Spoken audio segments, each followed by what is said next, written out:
Okay, so let's take a look at this concept of electrostatic potential energy.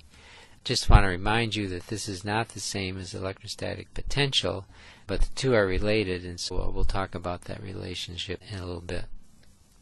Let's consider moving charges between the plates of a parallel plate capacitor. And you remember that if we have large plates compared to the distance between them, the electric field can be considered uniform.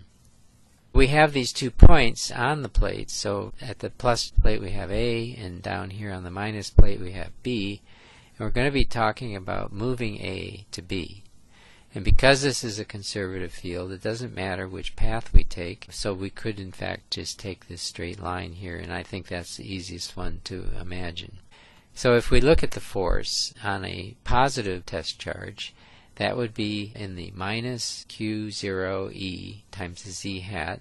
So if this is positive, this is a positive quantity, then this would be a downward force because a plus charge in an E field is pushed in the direction of the E field. So again, if we let the charge be positive, then if we go from A to B, and we're going to consider that we really can ignore the kinetic energy. So what that means is we're moving very slowly to keep this very, very small. What happens then if we calculate the work done by the electrostatic force? That's just given by this integral here, F dot dl, where dl is the displacement. And for us, the displacement will be in this direction here, in the minus z direction. So we can write the force that we talked about up here, and then here's our displacement in the negative z direction. When we put those two together, dl is proportional to dz. We have minus z hat times minus z hat, which gives us a plus 1. These are constants, so we can bring them outside of the integral, so I show them here. And we're left with just the integral of dz between the 2 points on the plates, and so this will just be the displacement or distance between the 2 plates, and we call that d. So notice the plus sign, and so the work done by the electrostatic force in moving this charge is a positive number. Let's just keep things straight. If we're the external agent, so we, you, or me, we would have to oppose this electrostatic force in order to get it from A to B. So in other words, we'd hold back against F to get the thing from A to B. So therefore, the external agent, which is we, you, me, the work done by that external agent from moving from A to B is minus the work done by the electrostatic force. And the reason, of course, is that the electrostatic force is conservative, so therefore we have this minus sign. Putting that back in, here's our work done by the external agent. It will be minus the work done by the electrostatic force. And so if we were to put in all the same values for the force and the displacement with this minus sign, so up here we would keep all of this the same, but we would have a minus sign out here, then of course we're going to get minus QED. So they're opposite signs with the same magnitude. So just to emphasize that then, if we do the work done by the electrostatic force and the work done by the external agent, we get the change in sign. So going back to this then, if we remember that this is a conservative force, so the work done in moving Q0 from point A to point B is independent of the path taken. Secondly, if we do a loop, so we go A to B and then B to A along any path, because the electric field is conservative, we'll have the integral of F dot ds equaling 0. If we look at this in terms of potential energy, we can introduce that concept. And so we go back to the change of potential energy associated with a conservative force acting on an object as it moves from A to B is defined as the following. So we have a potential energy change, which we call delta U. I've changed from small to capital letters.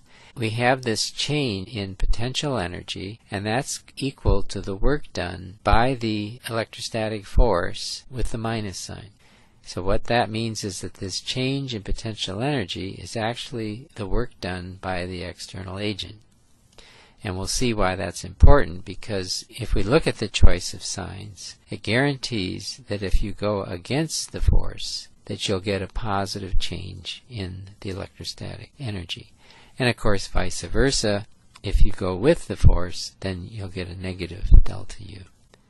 Probably the easiest analog is gravitation. We're interested in the change in the potential energy in terms of the work done. And so I have this mass down here at the bottom of, say, a table. The position A and the position B are like this. And we're interested then in how we, in lifting this mass, would be working against the force of gravity. So the force of gravity is minus z hat times mg. And so now we do the lifting, the heavy lifting. And so we've taken this mass and raised it a distance h. Now we look at the work done. So here's the gravity. This is the work done by us to make that lift against the force of gravity. And so if we put in the force of gravity, which is right here, minus mg z hat, the dz is positive, and so we have dz z hat. So notice that these two signs cancel, and so we're left with plus mgh. This is the work that we do. Remember, that's how we define the difference in potential energy. Delta U gravity is equal to plus mgh. You, or we, or me, are giving the mass more potential energy by raising it distance h. So you could say that we gain in the sense that now we have energy we can get back. So if we wanted to change this to kinetic energy, we just kick it off and it would fall. The work done by the force of gravity in raising this is minus. So in that sense, gravity loses. We tend to focus on the work that we do. That's why we define this change in potential energy in terms of the work we do, so that if this is at a higher potential, then we'll get a positive value for the work that we do. So let's repeat that. Here's our equation. And there's a helpful hint that I just want to knock home here. If we look at a potential increase, it's associated with the particle moving in the direction opposite to the force on it. So what that means is you need to sweat and groan in order to create that increase in potential energy. There's no free lunch. If you increase the potential energy, somebody, something has to provide that energy and do work. Well, vice versa, if you're going with the flow, which means you're moving in the direction of the force, the potential energy decreases and you have fun. So what do we mean? Well, here's the hill, here's the force of gravity. If we're moving up and down the hill, it's the component of gravity that's tangential to the hill that matters. So here you are wanting to lift something up the hill. This is the direction you're going, opposite to this force vector. So therefore, you are increasing the potential energy if you're moving opposite to the force. So if you move something up here, you are gaining in potential energy as you would expect. Vice versa, if you are up here and you're going to go down, then obviously you're in the same direction of the force, and so therefore as you go down, the potential energy decreases. And the yahoo is if you forget about my requirement that we move slowly. So you can gain kinetic energy by going down the hill. Back to the plates, the same thing. Downhill is in this direction here. If you look at the motion that you're moving here, you're moving with the force. And so therefore the potential energy is decreasing. The way this is set up right now, the potential energy of this point is higher than the potential energy of this point.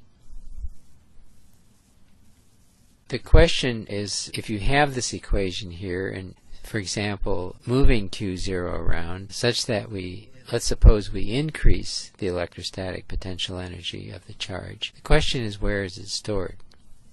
The answer actually is, it's in the E field. It's the E field surrounding the particle. A tougher but doable problem is to calculate the increase in the E field energy, which by the way will give us the same answer as using work. It's just easier to use this equation where we're talking about the work done to calculate the change in potential energy. but in reality it's the E field that's storing the energy. And so if you, for example, push a charge in an E field, that E field will actually change in terms of its total energy. So the conservation of energy says there's no problem with thinking about this in terms of work. So normally we do not talk about potential energy of a field unless it's conservative.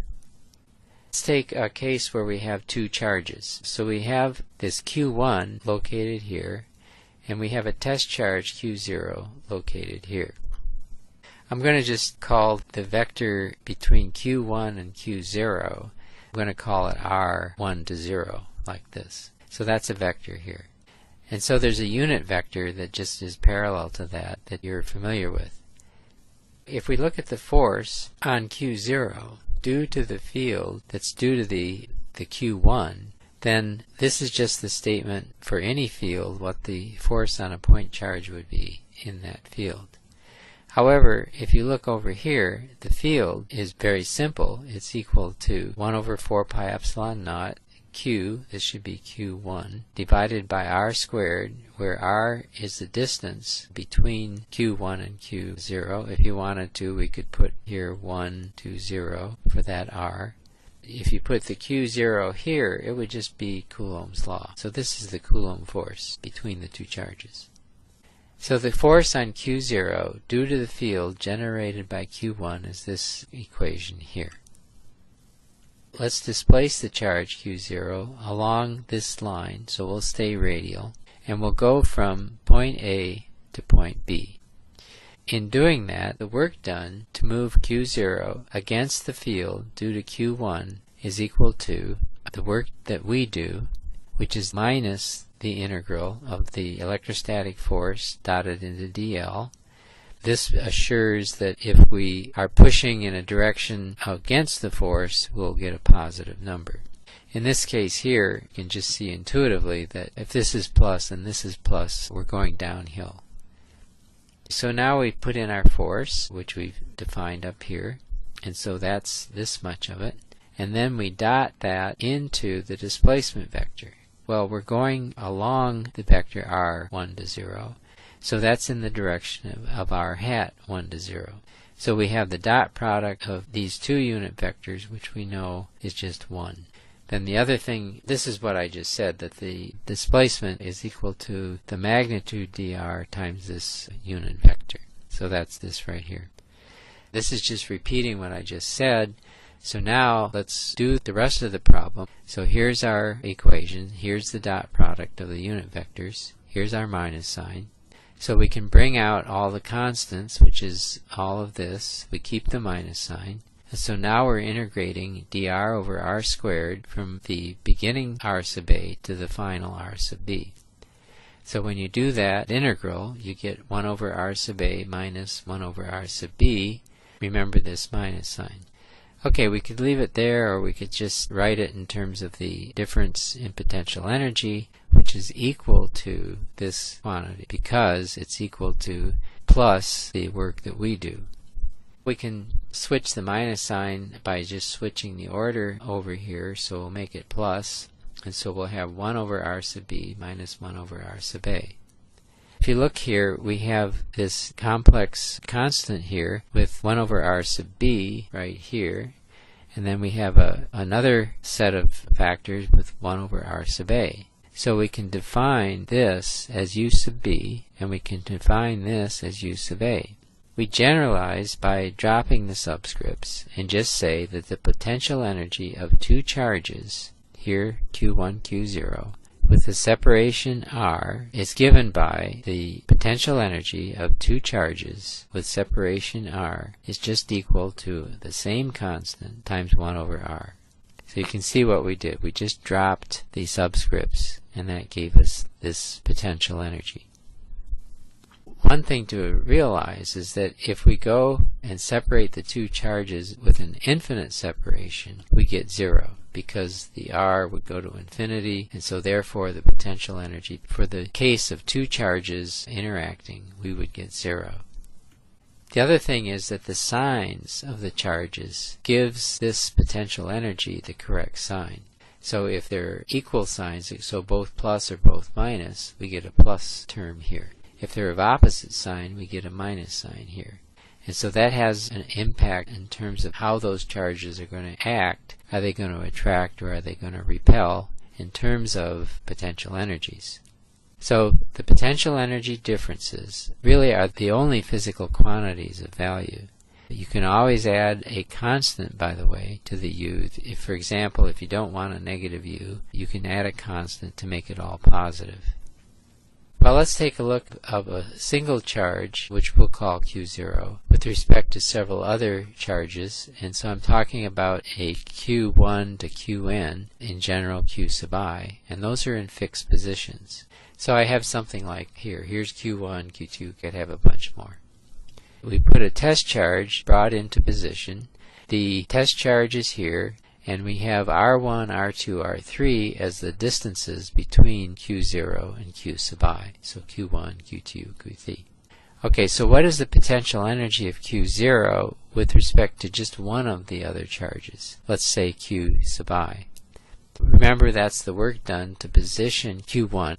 Okay, this should have been a 1 if we're going to be consistent.